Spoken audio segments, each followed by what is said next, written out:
దయచేసి ఈ యొక్క ఛానల్లో వస్తున్న ప్రతి మెసేజ్ను, ప్రతి వీడియోను మీరు విని చూసి ఈ ఛానల్ను సబ్స్క్రైబ్ చేసుకోవాల్సిందిగా మీ అందరికీ కోరుతున్నాను. దేవుడు ఇంకా ఈ యొక్క ఛానల్ ద్వారా ఇంకా అద్భుతమైన వర్తమానాలు అందించలాగున మీ అనుదిన ప్రార్థనలో కూడా మీరు జ్ఞాపకం చేసుకోవాలిగా ప్రభు పేరిట మనవి చేసుకుంటూ సెలవు తీసుకుంటున్నాను. Praise Lord. Thank you.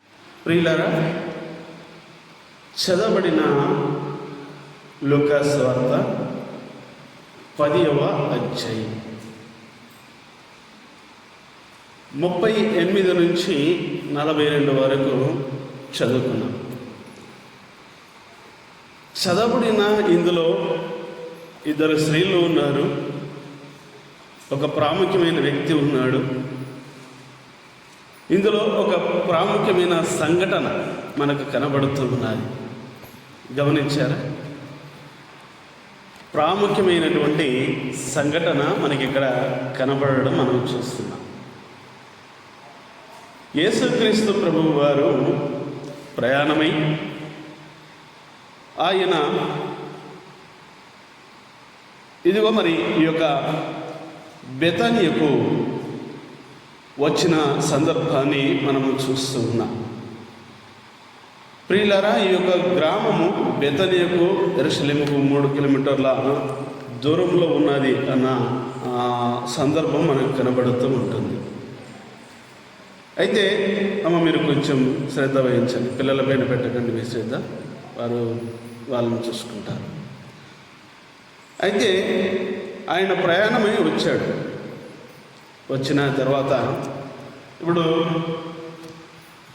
మీ ఇంటికి ఎవరైనా ప్రయాణమై వచ్చారు, ప్రయాణమై ఇంటి ముందుకు వచ్చి తలుపు తడితే తలుపు దగ్గర నిలబడి ఆ డోర్ తడుతూ ఉన్నప్పుడు ప్రియులరా, అతన్ని బయట నిలబెడతారా, ఇంట్లోకి ఆహ్వానిస్తారా?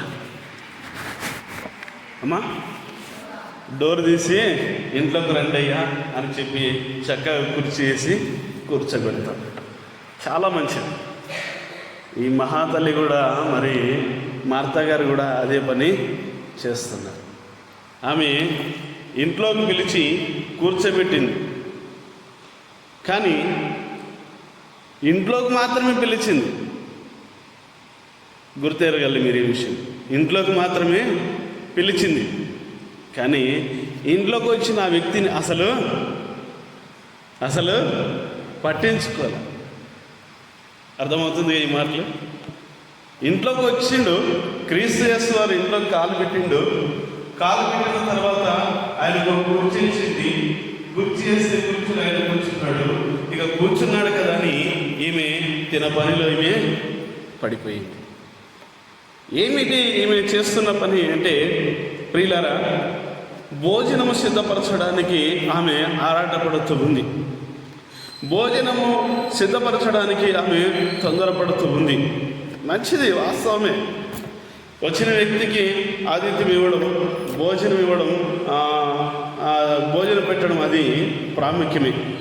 కానీ దానికంటే ముందు కూడా ఒకటి మనం చెయ్యాలి. ఈమె ఆ పని చేయలేదు.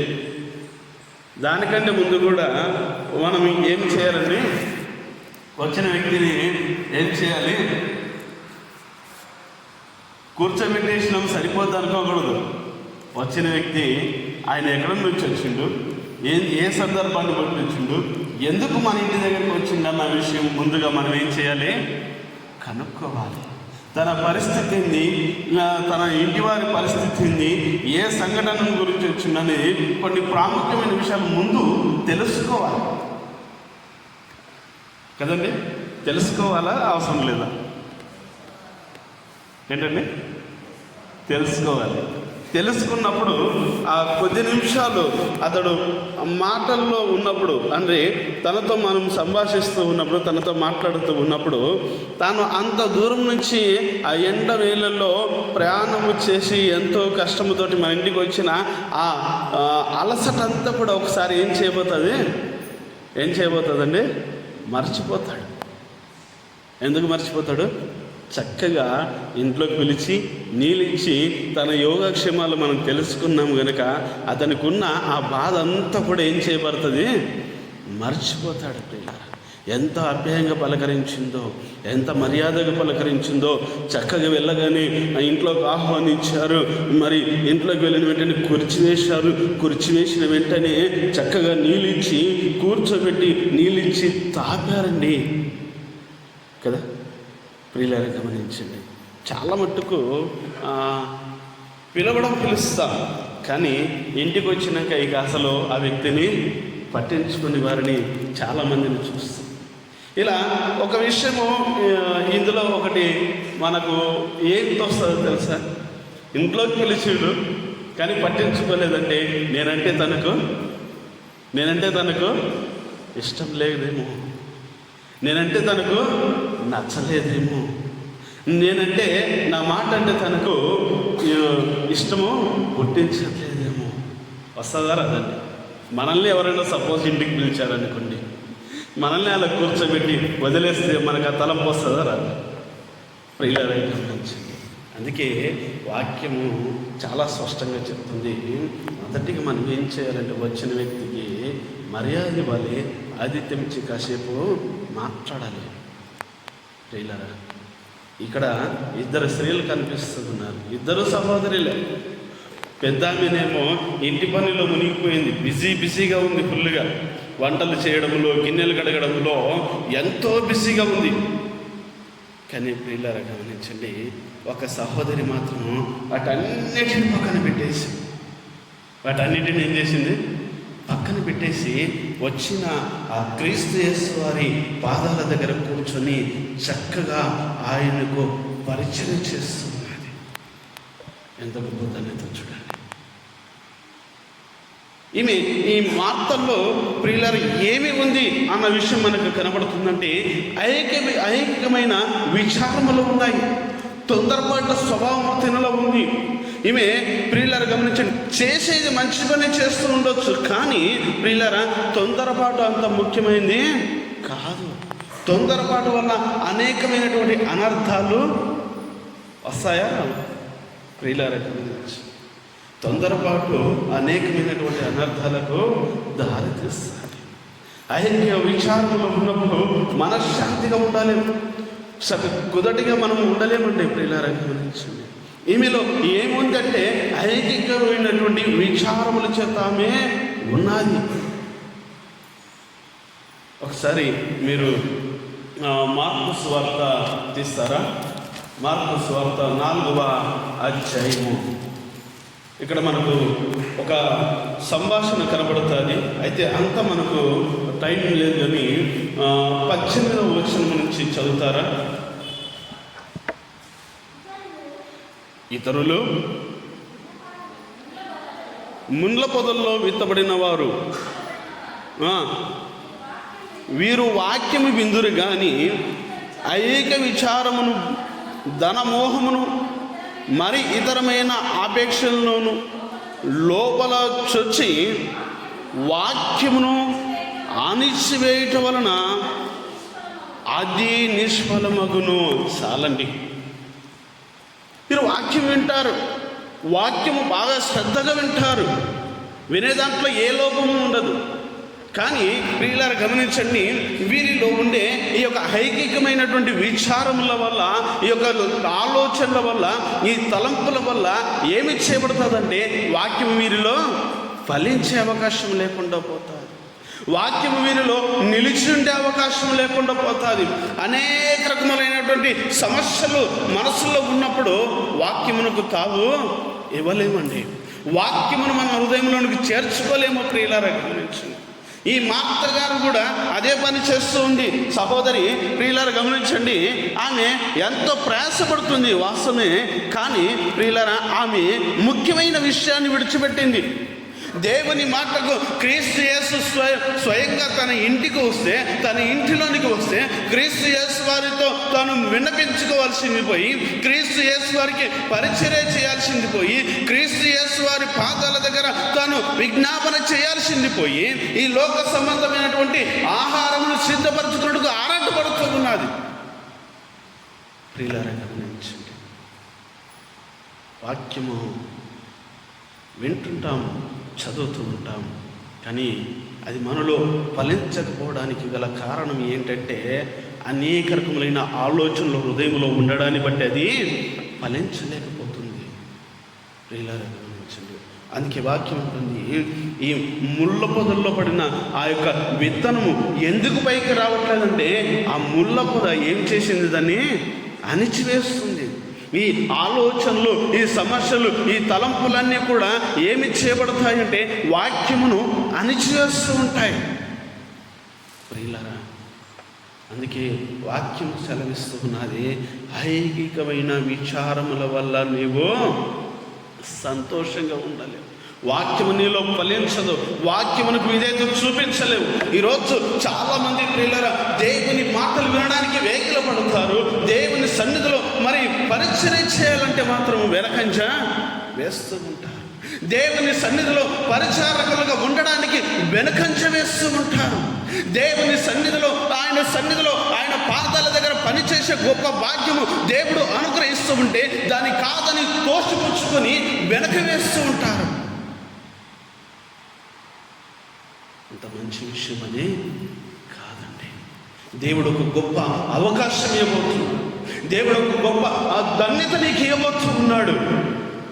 ప్రియా సహోదరి, దయతో గమనించాలి, ఆయన సన్నిధిలో నేను ఒక పనిముట్టుగా నేను వాడుకోవాలని ఆయన ఆశపడుతూ ఉంటే, ఆయన సన్నిధిలో ఒక పాత్రగా నేను వాడుకోవాలని ఆయన ఆశపడుతూ ఉంటే, ఆ పాత్రను, ఆ పనిముట్టు నుంచి నేను ఉండలేను, ఆ పనిముట్టుగా నేను జీవించలేనని నువ్వు వెనకంజ వేస్తూ ఉన్నావంటే వాక్యమునకు ఏమి ఇవ్వలేకపోతున్నామండి, విధేయత చూపించలేకపోతున్నాం. ప్రియులారా గమనించండి, సాకులు చెప్పడానికి చాలా ఉంటాయి. ఒక రకమైన సాకు ఎలా ఉంటుందంటే ప్రియులారా గమనించండి, నేను ఒక చిన్న ఉదాహరణ చెప్తాను. పీతలు తెలుసా అండి మీకు? పీతలు తెలుసా? తెలుసు కదమ్మా. పీతలు ప్రియులారా చేపలైనా సరే, రొయ్యలైనా సరే, ఏవైనా సరే వాటిని పట్టినప్పుడు ఒక బుట్టలో వేసి ఆ బుట్టలో వేసినందుకు దానిపైన ఒక మూత పెడతారు. ఎందుకు పెడతారండి? ఎందుకు పెడతారు? అవి పైకి ఎగిరిపోతాయి అన్న ఆలోచనతో ప్రియులరా అవి పైకి ఎగరకుండా బయటికి వెళ్ళిపోకుండా వాటికి మూత పెడతారు. కానీ పీతలకు మూత పెట్టవలసిన అవసరము లేదు. ఎందుకో తెలుసా ప్రియులారు గమనించండి, పీతలకున్న స్వభావం ఏంటంటే ఈరోజు మన క్రైస్తవులకు ఉండే స్వభావం కూడా ఇందులో మనకు కనబడుతూ ఉంటుంది. పీతలకు ఉండే స్వభావం ఏంటంటే ప్రియులరా, ఒకటి పైకెస్తుంది అనుకోండి, పైకెక్కుతూ ఉందనుకోండి, ఇంకొకటి ఏం చేస్తుందంటే కింద ఉండి దాని కాబట్టి టబీన కింద పిండి పడేస్తుంది. అర్థమైందన్నమాట. దాని కాలు బట్టి టబీన కిందికి చేస్తే అది మళ్ళీ పైకి ఎక్కడానికి టైం పడుతుంది. వాస్తవమా కదా అండి? ప్రియులారా గమనించండి, ఈరోజు చాలా మట్టుకు విశ్వాసులుగా ఉండేవారు ఎలాగ ఉన్నారంటే ప్రియులారా, ఒకరు దేవుని సన్నిధిలో వాడబడాలని ఆశ ఉంటుంది, ఒకరికి దేవుని సన్నిధిలో నేను ఆయన పరిచర్య చేయాలని ఆశ ఉంటుంది. కానీ ఆయన సన్నిధిలో పరిచర్య చేయాలని ఒకరు ముందుకు వస్తే ఇంకొకరు ఏం చేస్తారండి? ఏం చేస్తారు? తీసి కింద కొట్టి పడేస్తారు. ప్రియులారా గమనించండి, దేవుని సన్నిధిలో వాడబడడానికి ఒక వ్యక్తి ఇష్టపడుతున్నాడంటే తనను నువ్వు ప్రోత్సహించాలి, తనను ముందుకు తీసుకెళ్ళాలి. తనకి ఏదైనా కొన్ని సలహాలు అవసరమైతే ఆ సలహాలు ఇచ్చి, ఇదిగో ఇలా చెయ్యి, ఇలా నడుచుకో, ఇలా ఉండు, దేవుని పనిలో ఇలా నువ్వు ముందుకు వెళ్ళాలని ప్రోత్సహించాలి. ప్రోత్సహించాలన్నా లేదండి? నీకు తెలుసు కనుక, నువ్వు ఇదివరకు చేసినవు కనుక, నువ్వు ఇదివరకు ఆ పనిలో ఉన్నావు కనుక నువ్వేమి చేయాలంటే ఆ తెలియని వ్యక్తి ఎప్పుడైతే ముందుకు వస్తుందో ఆ వ్యక్తిని నువ్వు ప్రోత్సహించు, ఆ వ్యక్తిని నువ్వు బలపరచు. అప్పుడు తను ధైర్యము తెచ్చుకుంటుంది, తను ధైర్యము తెచ్చుకుంటుంది. ప్రియులారా గమనించండి, ఆమె వెనకంజ వేస్తుందంటే ప్రియులారా గమనించండి, తనను వాక్యం చేత బలపరచు. నువ్వు గత సంవత్సరం చేశావు, గత సంవత్సరంలో నువ్వు వాడబడ్డావు దేవుని సన్నిధిలో కనుక ఇదిగో సహోదరి, ఇదిగో దేవుని సన్నిధిలో నువ్వు పరిచర్య చేస్తే, దేవుని చేతులు నువ్వు ఒక పనిముట్టుగా నువ్వు వాడబడితే నువ్వు గొప్పగా ఆశీర్వదించబడతావని ప్రోత్సహించండి. ప్రోత్సహించాలా లేదా? ప్రియులారా గమనించండి, ఈ మార్తలో 2 రకాలైన స్వభావాలు కనబడుతూ ఉన్నాయి. మార్తలో 2 రకాలైన స్వభావాలు కనిపిస్తున్నాయా? మీకు అర్థమవుతుందా? మార్తలో ఒక స్వభావం ఏం కనిపిస్తుందంటే ప్రియులారా గమనించండి, ఒక స్వభావమేమో క్రీస్తు పాదాల దగ్గర కూర్చొని ఆయన సన్నిధిలో ఆయన పాదాల దగ్గర విజ్ఞాపన చేయాల్సిన ఆ గొప్ప ధన్యత అక్కడ కలిగి ఉంటే దాన్ని విడిచిపెట్టుకొని ఈ లోక సంబంధమైన ఆ యొక్క పనిముట్లలో మిగిలిపోయిందామె. అంతేగాని దేవుని పనిలో నేను ఒక పాత్రగా వాడబడాలన్న ఆలోచన లేదు. దేవుని సన్నిధిలో నేను ఒక మా పనిముట్టుగా నేను వాడబడాలన్న తలంపు తనలో లేదు. ఉందండి మీకు అర్థమవుతుందన్నమాట? అర్థమవుతుందమ్మా? ఉందా మీకు? మార్త గారికి ఉందా ఆ విషయము? తనకేముంది? వంట గదిలో ఏమి చేయాలన్న విచారణ తప్ప, ఆ వంట గదిలో ఏది సిద్ధపరచాలన్న విచారణ తప్ప, ఈ వంట ఎక్కడ ఉంటుందంటే కేవలము ప్రియులారు గమనించండి, అది నేను దేవుని రాజ్యానికి తీసుకెళ్ళే అవకాశము లేదు. ప్రియులారా గమనించండి, ఈరోజు చాలామంది దేవుని పని చేయండి, దేవుని పనిలోనికి ముందుకు రండి, ఆయన పరిచర్యలో వాడబడండి, ఆయన సన్నిధిలో ఒక పాత్రగా వాడబడండి అంటే ప్రియులారా గమనించండి, నాకు ఈ సంవత్సరం ఈ పని ఉంది, నాకు ఈరోజు ఈ పని ఉందని సాకులు చెప్పుకుంటారు. వాస్తవమా కదా? ప్రియులారా, సాకులు చెప్పడం ప్రాముఖ్యమైనది కాదు. ప్రియులారా గమనించండి, దేవుని సన్నిధిలో నీకు అవకాశం వస్తుందంటే, నీ పేరు అక్కడ వస్తుందంటే నువ్వు సంతోషించాలి, నువ్వు ఆనందించాలి. దేవుని సన్నిధిలో ఈరోజు నేను వాడబడబోతున్నానా, ఆయన సన్నిధిలో నేను ఒక పరిచారకులుగా నేను ఉండబోతున్నానని ఏం చేయాలండి? సంతోషించాలి. అంతేకాని నేను ఉండాలన్నా, నా పేరేముందా, నేనే చేయాలన్నా, ఆ మాట ఎప్పుడు కూడా రాకూడదు. ప్రియులారా, నేను అన్న స్వభావం వచ్చిందంటే, నేను అన్న తలంపు వచ్చిందంటే దేవునిలో నీకు చోటు లేకుండా పోతుంది. ఎందుకంటే నేను అనేది అహంకారమైన స్వభావం. నేను అనేది అహంకారము. క్రీస్తు యేసు వారు ఎప్పుడు అలా అనుకోలేదు. ప్రియులారా గమనించండి, క్రీస్తు యేసు వారు ప్రియులారా ఇది తాను చేసే ప్రతి పని కూడా తండ్రి అయిన దేవుడు మహిమపరచడాలని అంత మాత్రమే ఆయన ఆలోచించాడు. కానీ నేను మహిమపరచబడాలని ఆయన ఎక్కడ కూడా ఆలోచన చేయలేదు. వాస్తవమా కాదమ్మా? అర్థమవుతుందన్నమాట? ప్రియులారా గమనించండి, దేవుడు గొప్ప అవకాశం ఇస్తున్నాడు, దేవుడు గొప్ప ధన్యత ఇస్తున్నాడు. ఎందుకు మీరు ఆ ధన్యతను పోగొట్టుకుంటున్నారు నాకు అర్థం కావడం. నేను డైరెక్ట్ చెప్తున్నాను ప్రియులారా గురించి. నేను ఇదివరకు బహుశా ఇది 3వ శుక్రవారం నేను వాక్యము అందించడం మీ మధ్యలో. గుర్తుకుందా? ఏమక్క గుర్తుందా? ఎన్నో వారం నేను మీ మధ్యలో వాక్యం అందించడము? 3వ వారం.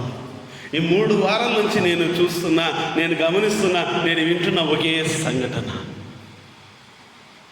ఏంటండి? ఒకే సంఘటన. ఎందుకు ఈరోజు దేవుని సన్నిధికి చాలామంది రాలేకపోతూ ఉన్నారంటే, నేను ఈరోజు దేవుని సన్నిధికి వెళ్తే, ఈరోజు దేవుని సన్నిధిలో నేను ఉంటే నా పేరు అక్కడ చెప్తారేమో, నా పేరు చెప్తే నేను అక్కడ పరిచర్య చేయాలేమో, నా పేరు చెప్తే ఈ సంవత్సరం అంతా కూడా నేను కట్టుబడి దేవుని సన్నిధిలో పని చేయాలేమో. ఏంటండి అది? గొప్ప ధన్యత, గొప్ప అవకాశము. నువ్వు ఒక్కసారి దేవుని సన్నిధిలో నువ్వు పని చేసి చూడు. దేవుని సన్నిధిలో ఒక్కసారి ఆయన చేతిలో నీ జీవితాన్ని పెట్టి చూడు. నిన్ను ఒక అమూల్యమైనటువంటి పాత్రగా మారుస్తాడు, నేను ఒక అద్భుతమైన పాత్రగా మారుస్తాడు. నీ కుటుంబాన్ని గొప్ప ఆశీర్వాదముతో నింపుతాడు. ఆయన ఉట్టిగా విడిచిపెట్టాడు. ఆయన సన్నిధిలో ఆయన దగ్గర పని చేయించుకుంటే ఒట్టిగానే విడిచిపెట్టాడు. గొప్ప ఆశీర్వాదం ఇస్తాడు, గొప్ప అద్భుతము నీ జీవితంలో, నీ కుటుంబంలో దేవుడు గొప్ప అద్భుతము చేస్తాడు. ప్రియులారా గమనించండి, ఈ లోక సంబంధమైన తలంపులు ప్రియులారా, నేను డైరెక్ట్ ఒక మాట చెప్తున్నాను, బ్రతికి ఉన్నంత కాలము కూడా ఈ లోక సంబంధమైన పనులు ఎప్పుడూ ఉండనే ఉంటాయి. అందుకే ప్రభువైన యేసుక్రీస్తు వారు అంటాడు, ప్రయాసపడి భారం మోసుకొనుచున్న సమస్త జనులారా నా యొద్దకు రండి. ఎందుకంటే నువ్వు బ్రతికున్నంత కాలము ప్రయాసపడుతూనే ఉంటావు, బ్రతికి ఉన్నంత కాలము భారం మోస్తూనే ఉంటావు, బ్రతికున్నంత కాలము ఈ లోక సంబంధమైనటువంటి అనేక విచారములు నువ్వు మునిగిపోతూనే ఉంటావు. కనుక వీటన్నిటి నుంచి నీకు విడుదల దయచేయడానికి ఏమంటున్నాడు ఆయన? ఏడికి రమ్మంటుండు? చెప్పండి అమ్మా, ఏడికి రమ్మంటుండు? నా యుద్ధకు రండి, నేను మీకు విశ్రాంతినిస్తాను. ఎంత గొప్ప ధన్యత చూడండి, ఎంత గొప్ప అవకాశం చూడండి. పిలుస్తున్నాడు ఆయన. ఎంతకాలం నువ్వు ఇంకా విచారములు మునిగిపోతావు, ఎంతకాలం నువ్వు ఇంకా ఆ యొక్క భారముతో నువ్వు నింపబడతావు? రా నా దగ్గరికి, రా నా దగ్గరికి, నేను నీకు గొప్ప విడుదల ఇస్తా, గొప్ప విశ్రాంతిని ఇస్తా. రా నువ్వు. ఎంత గొప్పదని తప్పలేరా? ఎందుకు ఈ రోజుల్లో ఈ యొక్క అవకాశాన్ని పోగొట్టుకుంటున్నారు? దేవుడు చక్కటి పిలుపునిస్తున్నాడు, దేవుడు చక్కటి ఆలోచన చెప్తూ ఉన్నాడు. రా, నువ్వు నా సన్నిధిలో వాడబడు, నీ జీవితాన్ని నా చేతిలో పెట్టు, నాకు అప్పగించేసే నీ జీవితాన్ని నేను ఒక అద్భుతమైనటువంటి పాత్రగా, గొప్ప విలువగలిగినటువంటి పాత్రగా నేను నిన్ను మారుస్తానంటున్నాడు. కేవలం మట్టి పాత్రగా కాదండి, కేవలము మట్టి పాత్ర. ఇప్పుడు కేవలం మట్టి పాత్రగానే ఉన్నాం. మట్టి పాత్రకు విలువ ఎక్కువ ఉంటుందా? ఉంటుందక్క? ఉండదు. మట్టి పాత్రకు విలువ ఎక్కువ ఉండదు. ఆయన చేతిలో పెడితే నేను ఒక బంగారు పాత్రగా మారుస్తాడు. ఆయన చేతిలో నీ జీవితాన్ని పెడితే నేను ఒక వజ్ర వైడూర్యములతో కూడినటువంటి గొప్ప అలంకరణతో ఆయన నేను అలంకరిస్తాడు.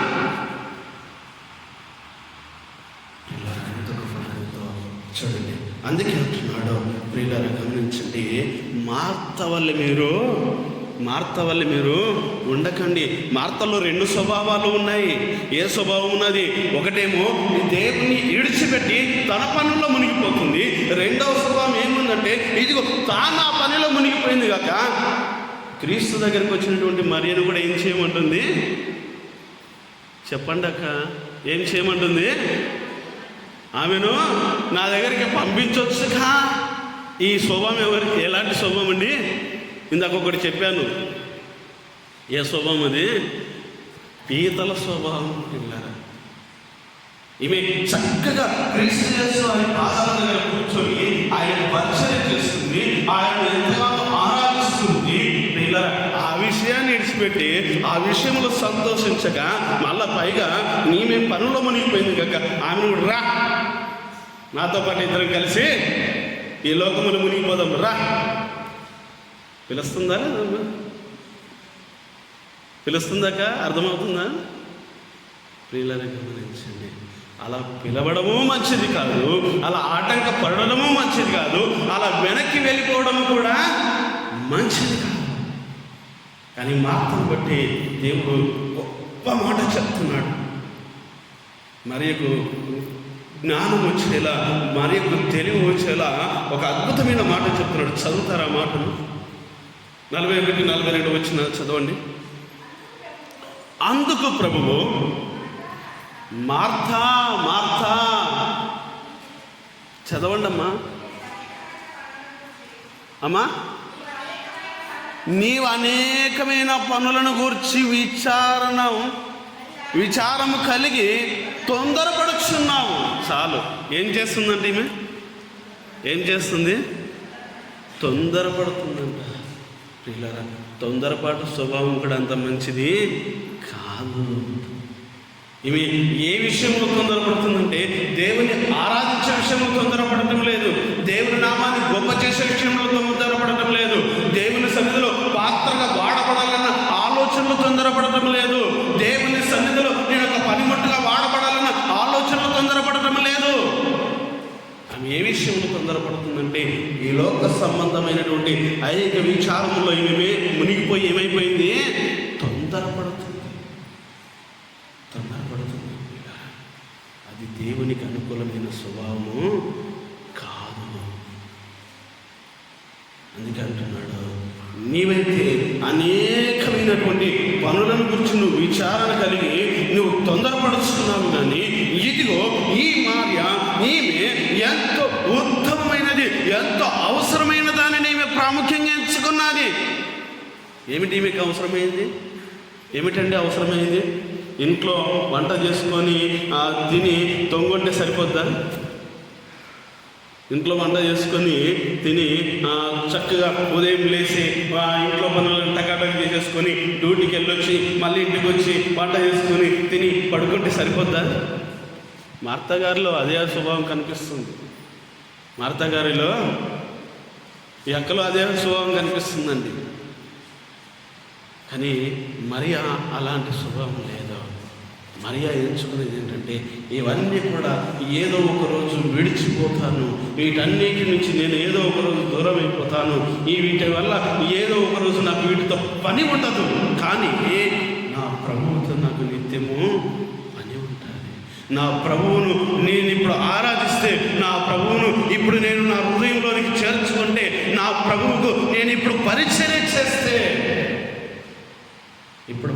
చేస్తే, నేను ఎల్లకాలము కూడా ప్రభువుతో నేను నిత్యము జీవిస్తాను, ప్రభువుతో నిత్యము ఉంటాను అన్న గొప్ప ఆలోచన ఈ మరియలో కనబడుతున్నది.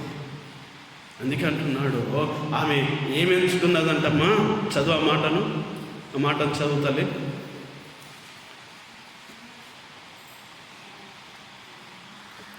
42వ వచనం. ఉత్తమమైన దానిని ఏర్పరచుకుని అది ఆమె యొద్ద నుండి ఎన్నడూ కూడా ఏం చేయబడదమ్మా? తీసివేయబడదు.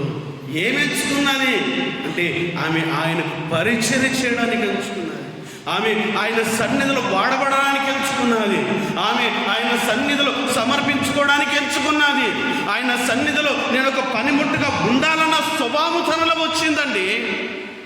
దాన్ని ఎవరు తీసివేస్తారు? ఎవరు తీసివేయలేరు. ఎవరు తీసివేయలేరు. ఈ ఆలోచన దేవుని వాక్యము సెలవిస్తున్నది. దేవుని సన్నిధిలో నువ్వు ఒక పనిముట్టుగా వాడబడాలంటే, దేవుని సన్నిధిలో నువ్వు ఒక గొప్ప పాత్రగా నువ్వు వాడబడాలంటే, అమూల్యమైనటువంటి వస్త్ర వైడూర్యాలతో నీవు అలంకరింపబడాలి అంటే, దేవుని వాక్యము సెలవిస్తున్నది, నిన్ను ఆయన సన్నిధిలో సమర్పించుకో, నిన్ను ఆయన చేతులకు నీ జీవితాన్ని అప్పగించుకో. నీవు ఆయన సన్నిధిలో ఒక పనిముట్టుగా నువ్వు వాడబడు, ఆయన సన్నిధిలో నువ్వు ఒక పరిచారకురాలుగా నువ్వు వాడబడు. అప్పుడు నీ జీవితము అద్భుతంగా దేవుడు మారుస్తాడు.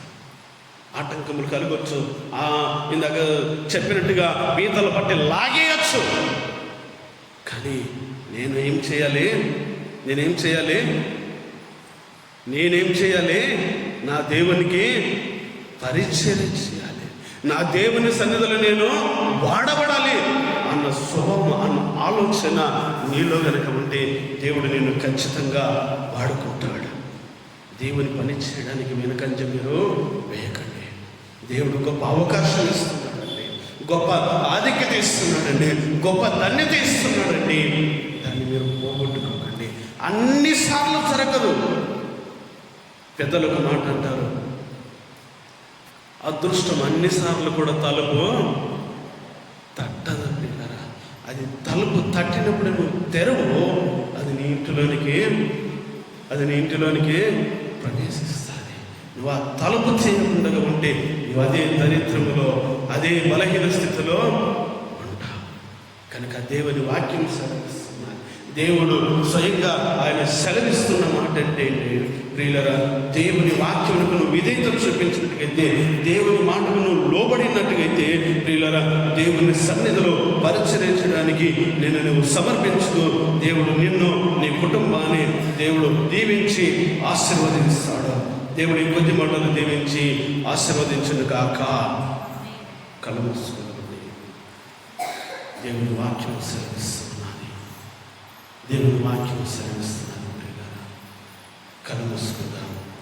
చెప్పబడిన వాక్యం వరకు ప్రేరేపించబడిన వారు. ప్రభువా, నిజమే ఇంతవరకు నీ మాటకు లోపడకపోయా. అనేక సార్లు కమిటీ వేసావు, అనేక సార్లు పిలుపులు వచ్చాయి, అనేక సార్లు ప్రభువా మమ్మల్ని బలవంతం చేశారు. కానీ ప్రభువా, నువ్వు మాకు ఇస్తున్న ఆధిక్యతని, నువ్వు మాకు ఇవ్వబోయే ఆశీర్వాదమని, నువ్వు మాకు ఇవ్వబోయే గొప్ప ధన్యతని నేను గ్రహించలేకపోయాను. క్షమించు ప్రభువా అంటూ ఆయన సన్నిధిలో కళ్ళు మూసుకొని ప్రార్థన చేసుకుందాం. ఆయన సన్నిధిలో కళ్ళు మూసుకొని ప్రార్థన చేసుకుందాం. ఒక్కరు ప్రార్థన చేయండి. ప్రేరేపించబడినారు. ఒక్కరు ప్రార్థన చేయండి. త్వరగా ప్రార్థన చేయండి.